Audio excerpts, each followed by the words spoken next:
আসামের কৃষি বিভাগে কোনো রকম অনিয়ম বা গাফিলতি হলে রেহাই পাবেন না কেউ, সরাসরি রুজু হবে অপরাধজনিত মামলা।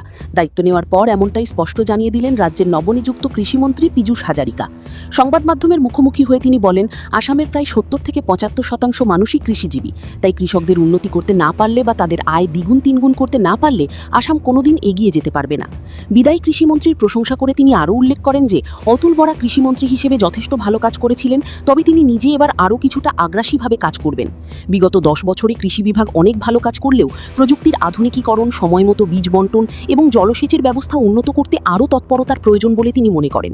এবার থেকে বীজ, চারাগাছ বা শস্যের বীজ বন্টন কোনো গোপনে নয়, বরং সম্পূর্ণ প্রকাশ্য অনুষ্ঠানের মাধ্যমে সরাসরি প্রকৃত কৃষকদের হাতে তুলে দেওয়া হবে এবং আগামী জুলাই মাস থেকেই সমস্ত কর্মকর্তা ও কর্মচারীদের নিয়মিত ফিল্ড ভিজিটে যেতে হবে। একই সাথে কাজের গতি বাড়াতে কঠোর সময়সীমা বেঁধে দিয়ে তিনি সাফ জানিয়ে দিয়েছেন যে সমস্ত কর্মকর্তা ও কর্মচারীদের প্রতিদিন সকাল 9:30টার মধ্যে কার্যালয়ে উপস্থিত হতে হবে এবং বিকেল 5:30টা পর্যন্ত অফিসে থেকে কাজ করতে হবে। অনেক এফপিও এলাকায় আধিকারিকরা বিগত 2-2.5 বছর ধরে যাননি উল্লেখ করে তিনি আগামী 15 দিনের মধ্যে সমস্ত এফপিওতে গিয়ে সরেজমিনে তদন্ত করার নির্দেশ দেন, যাতে কৃষকদের সমস্যা সরাসরি সমাধান করা যায় এবং আদাসহ রাজ্যের উৎপাদিত কৃষিপণ্য ইউরোপের বাজারে রপ্তানি করার জন্য রপ্তানিকারকদের সাথে দ্রুত বৈঠকে বসা সম্ভব হয়। অসমৰ 70-75% মানুহ খেতিয়ক।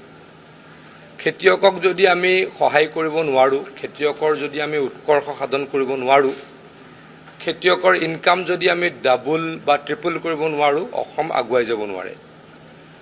যোৱা 10 বছৰত কৃষি বিভাগে যথেষ্ট কাম কৰিছে, সেইটো অস্বীকাৰ কৰিব নোৱাৰি।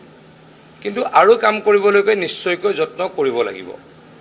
নতুন টেকন'লজি আনিবলৈ চেষ্টা কৰিব লাগিব, বীজ সময়মতে যোগান ধৰিবলৈকে চেষ্টা কৰিব লাগিব, জলসিঞ্চনৰ সুবিধা কৰি দিবলৈকে চেষ্টা কৰিব লাগিব, আৰু হৰ্টিকালচাৰ আৰু ৰবি শস্যক আমি সকলোতকৈ প্ৰায়ৰিটি দিব লাগিব।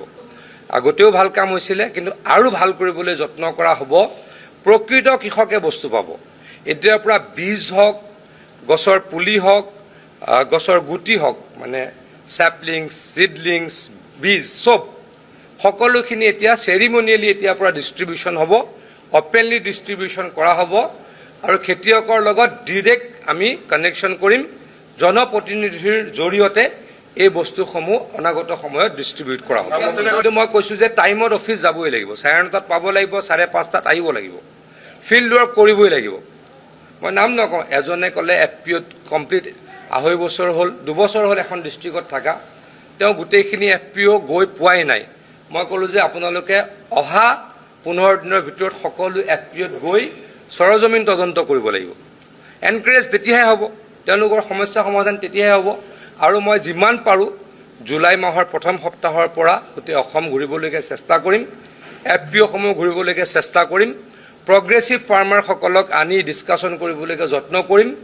যিসকল এক্সপৰ্টাৰ, মোক ডিপাৰ্টমেণ্টৰ কমিশ্যনাৰে কৈছে, ডাইৰেক্টৰে কৈছে যে যি আমাৰ আদাৰ ইউৰোপত যথেষ্ট ডিমাণ্ড আছে, গতিকে এক্সপৰ্টাৰসকলকো কথা পাতিবলৈ মাতি আনি কথা পাতিবলৈকে যত্ন কৰিম।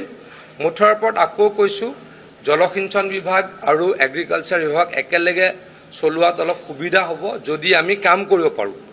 খেতি কিন্তু পানী নহ'লে নহয়।